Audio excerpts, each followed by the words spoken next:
This story is about breaking unwritten rules. Hello and welcome back to my channel. Recently I saw a video online of a fabulous older lady with an incredible fashion sense, and she was asked to give advice to those who aspire to be fashionable. One of the things she said that stuck with me is, "It's not you, it's the clothes." This resonated with me deeply, and I found it applicable to art and life as well. So we are going to talk about those times when it's not you, it's the clothes.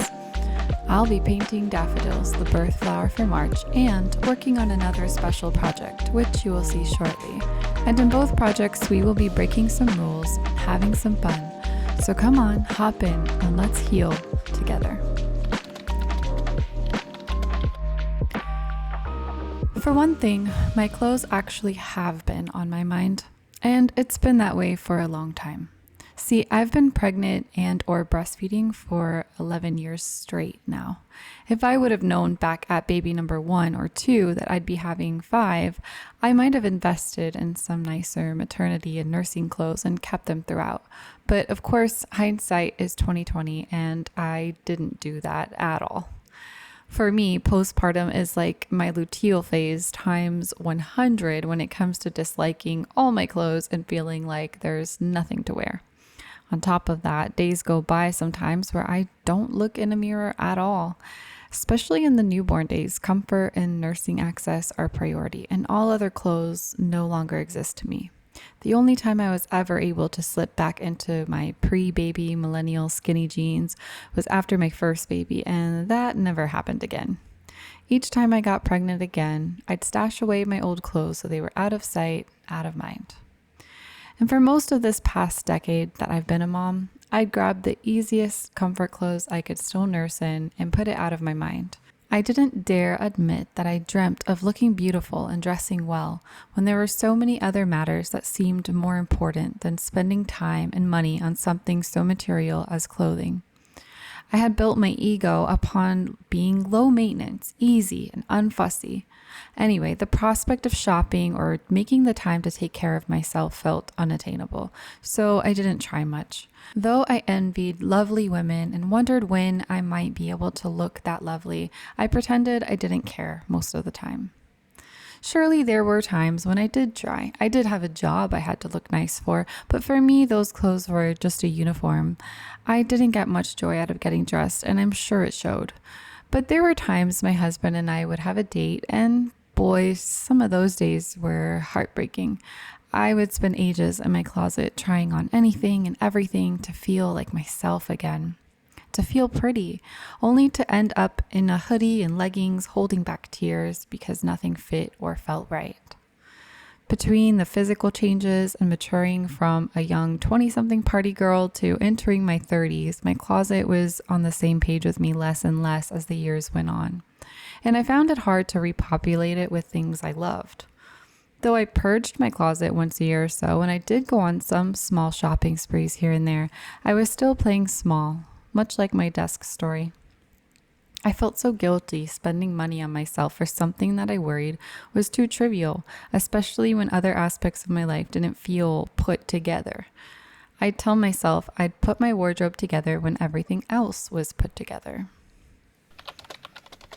There were periods when it seemed life was on the upswing, and I'd try to get serious about updating my wardrobe. Then there were practical limitations that always seemed to hold me back. For one, I was fully aware that I didn't have nearly any of the basics that a girl needs to be able to put consistent outfits together. Acquiring these little by little seemed promising, but I'd get a piece only to get pregnant again or ruin it somehow, which brings me to practical point number 2, which is that it's pretty disappointing to get a super cute clothing item only to have it soaked or smeared with any manner of things that children have on their hands and body.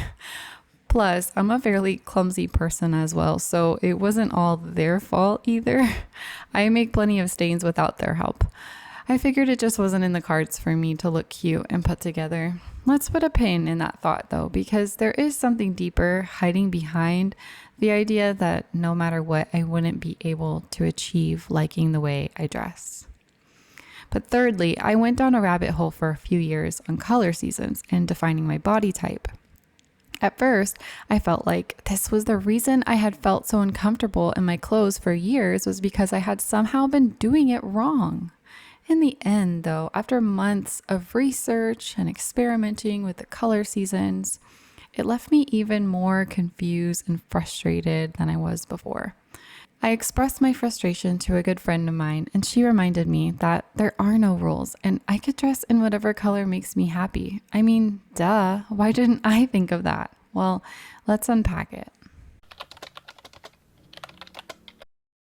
I am a fairly idealistic, romantic person. I feel captured by idyllic visions that are so lovely and beautiful in my head. But when brought to reality, there is usually some disappointment as I struggle to reconcile the difference between ideal and reality. This is true in my paintings as well as in my life. It's interesting because the fanciful visions bring an element of too much control when I try to materialize them. It feels like there are all these other people out there in the world living beautiful lives, and I falsely assume that they got there by following some unwritten rule book I don't have access to. All I can do is guess at what the rules are and try to abide by them as best I can.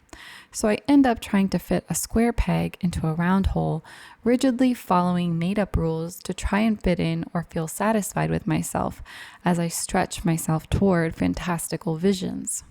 I'd often think to myself, if I can just wear what she wears or use her skincare routine, follow her workout plan, if I can just mold myself into something else, all my dreams can come true. I spent so much time hunting down answers, like analyzing my color season, scrutinizing every curve to determine my shape, and attempting to follow how-tos for skin, hair, makeup. And yes, all of that is fun, and I'm not saying it's inherently bad. Certainly not, because I learned a lot I never knew growing up, and I had a lot of fun doing it at the time. I used to be ashamed to admit I enjoyed the girly side of life, but that wasn't the issue now.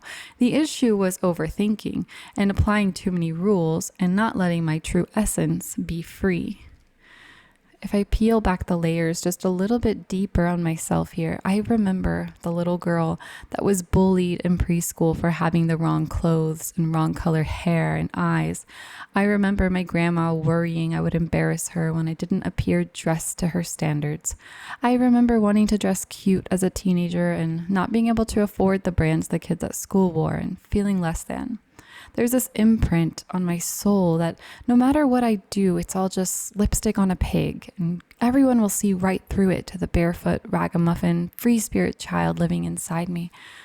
Going back to our pinned thought from earlier about not being able to dress the way I wanted, I felt that even if I did get the items I wanted, I'd somehow ruin it with mine or my kids' clumsiness and forgetfulness.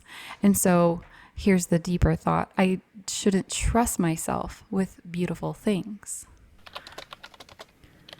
The barefoot, ragamuffin, free spirit child is a part of me, and she is alive and well, but that's not all of me. So there's also coming to terms with where I am becoming and not just who I was. I blamed the colors and shapes for how frumpy and unattractive I felt, and listened to all the old stories that played in my head when I looked in the mirror about how I didn't deserve more, didn't need anything, and having any needs would make me a burden. Busy moms have no shortage of excuses for why there is no time or money to invest in appearances. But like my mom used to say, excuses are lies. The truth is, I didn't have a solid enough sense of my identity to be able to make confident decisions about what to wear and how to present myself. And this is why I didn't think of wearing whatever color I wanted because I liked it. I had so many walls up around putting effort into my appearance, protecting this lack of confidence. One day I just had to decide to stop painting myself into a corner with rules that didn't exist, with the help of my friends reminding me of who I truly am. Those rules only served me more excuses not to try, and kept me from expressing myself in a way that I always wanted to, which is some mixture of free and put together, balanced with nostalgic items that carry meaning to me. So once again, after this epiphany several months ago, I went on a small shopping spree, but this time I was free from many of the chains that held me back and decided to just buy things that made me happy or feel nostalgic. I found colorful, flowy clothes that made me smile and want to wear them the moment they came out of the dryer. Once I faced the dragon that had been lurking in my lack of confidence, I was free to stand in my own light again and feeling much lighter as well. It's really made a difference in my days to feel happy getting dressed. Freeing myself in that way made me wonder where else I had placed so many rules on myself that I was restricting my creativity. And that leads us to this old cedar chest I am refinishing in my shed. I used to fear that I would lose my place and not be able to come back to finish what I started if I didn't complete things robotically, one task at a time. Again, it seemed against some unwritten rule, and that old story about not trusting myself would play in my head. But the decade of juggling so many balls as a mom has taught me that it's okay to put something down for later. If anything, sometimes it brings the most lovely results because you might learn something or process something while on another task that helps you with your original task. I'd love to share more about this at a later time because it's something I've thought a lot about and experimented with quite a bit. I don't call it attention deficit. I call it a wide orbit. And I find it pretty effective if you zoom out far enough to see everything that's going on. So in the spirit of the spinning plates that are my life, I want to tell you about this very old cedar chest I'm refinishing out here in between my layers of watercolor paint. It's neat because it all ties up really well together with what we're talking about. This, in fact, was my childhood toy chest. It's one of the few things I have from that time in my life. My mom had it in her garage for years and gave it back to me when we finally bought our house. I was giddy about refinishing it years ago when I first got it. I had been on a roll learning to DIY house projects and feeling on top of the world as a do-it-yourselfer after removing several rooms of popcorn ceiling. I didn't expect it to be much of a challenge, but I quickly learned that the little grooves were quite a hassle to remove the old sticky paint from. You're seeing it here after several passes of paint stripper back then. It was in pretty bad shape before. When it came to the fine grooves, I was terrified of messing them up and I froze. I attempted using a different tool, but I had no idea what I was doing. This chest is probably about 100 years old and I wasn't about to mess it up. So I left it in the shed to wait for the day I had more confidence, skill, knowledge, or maybe even money to pay someone to help me with it. And that day took about 3 years to come. So a couple of weeks ago, I got tired of looking at our disheveled backyard and attempted to declutter it. In doing so, I had to wade through the shed clutter and found my forgotten project. Another pass through the internet on removing old paint from tiny grooves, and suddenly the process didn't seem so terrible. Maybe the change from 3 to 5 kids over the past 3 years that it sat quietly in my shed grew my patience and capacity for grueling tasks. I certainly didn't spend the last 3 years improving my furniture remodeling skills. I'm a total beginner at this, so I know the job isn't perfect, but working on it again, I realized something else that changed between the last time I worked on it and this time. My capacity has grown to fully embrace the skill level that I am at and not expect professional results as a total beginner. I didn't let the intimidation factor of a big project like this get to me like it did last time. I wasn't trying to follow the perfectionist's unwritten rule book anymore. I know there are mistakes, and I even left some intentionally because I like how they look. They show the history of this piece. Instead of pushing myself into a mold that didn't fit, I accepted my reality and worked with what I had. It was so healing and rewarding to do something for my inner child myself to the best that I could and be pleased with the results. So I took that energy back with me into my painting, and you can start to see how this wide orbit thing works. I healed something in my inner child by cleaning out those old sticky grooves and even uncovered a forgotten memory. Under the layers of dirt, there were these old blue ink pen marks I clearly remember drawing into those fun swirly grooves when I was probably less than 5 years old. The blue was so pretty to me, and I thought I might color the whole thing blue, and I even thought my mom would love the new look. It looked old and dingy even back then when it was painted white. All the dingy details made me feel like I wasn't living up to something, like I wasn't following the rules. But after trying to color it a little bit with my little ink pen, I quickly realized how big the chest actually was and how hard it would be to color the whole thing. So I just did the grooves and added stickers to have some extra space covered. When my mom discovered my decorating, she did not share in my delight and was pretty upset with me, as I might be if I saw my kids doing the same. But seeing that ink again now and uncovering that memory helped me recognize the innocence of that little ragamuffin girl who wanted to express herself and be creative, as kids do, and felt like I had the ability to make something more beautiful with the touch of my hand. I see my natural temperament more clearly when I put myself back in her shoes, and that helps me see where I've grown and where I still have some of those old tendencies. Two tendencies in particular come to mind with this memory: to underestimate the work it sometimes takes to make something beautiful when you do decide to make a change, and the tendency to not recognize or accept the beauty in something imperfect, something in transition. Speaking of transition, let's talk about how this relates to motherhood for a minute. Before motherhood, I had fanciful ideas about what kind of mom I would be and what kind of life we would live. I floated through Pinterest like a fairy collecting flowers, truly believing I would become some perfectly organized, color-coded, mindfully present, screen-free, healthy mom and trophy wife. But actual motherhood quickly burned away whatever pride I had in believing I would be a superior gold star mother. I had to give up my crusades against sugar, screens, battery-powered toys, perfectly clean house, and so on, as I realized that I didn't want to be a tyrannical mother fighting wars every day with everyone and myself. Thus, the lofty visions I had for a Pinterest-worthy life did not come to fruition, but in its place, I recognized that I had something real, something human. So I turned much of that desire for perfection into trying to learn how to do things on my own and learning to love my projects even when they didn't reach my celestial expectations. I wanted to do it all when we first moved into our house.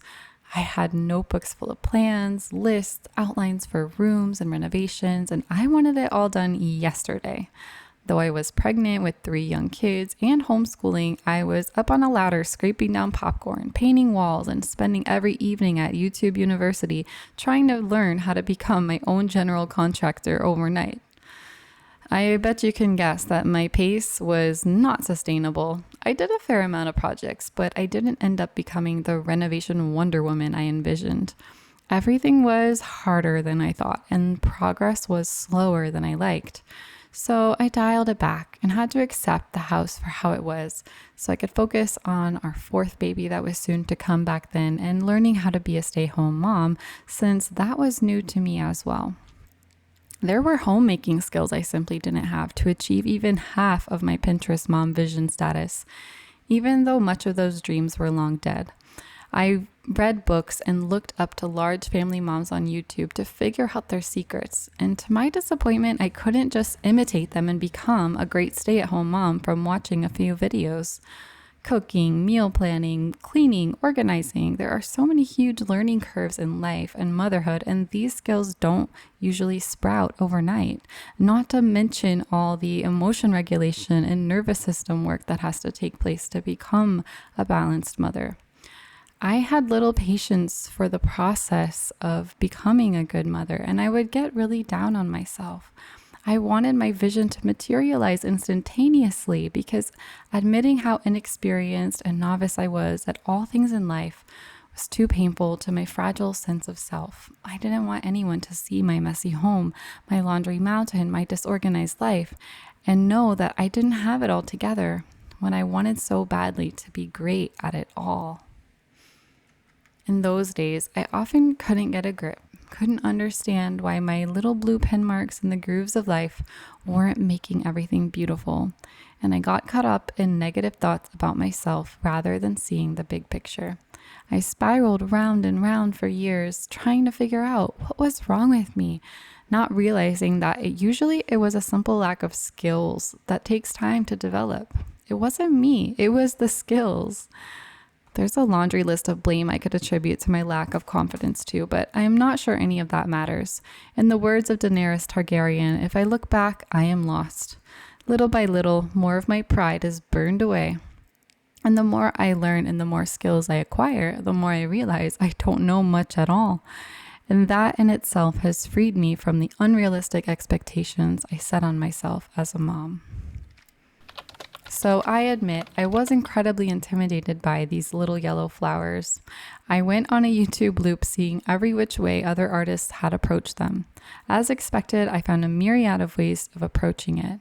I love realism, and I'm dazzled by the results of more experienced artists who create art so real seems to lift off the page. But skill-wise, that is not where I'm at. At the end of the day, art for me is self-expression, like clothing. I put aside my pride in wanting to follow all the rules and be perfect, and just went in there with my pen when the shadows and shapes didn't turn out quite like I thought.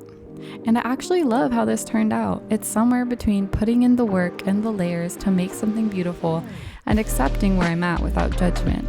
It looks like me, like something I would make, and that's all I could really ask of myself. Like my flowy clothes that just feel good and don't follow any rules, and like my imperfectly refinished childhood toy chest. I am learning to embrace living in the present with who I am right now and not be the slave of some imagined future version of myself, nor the victim of the past or limitations.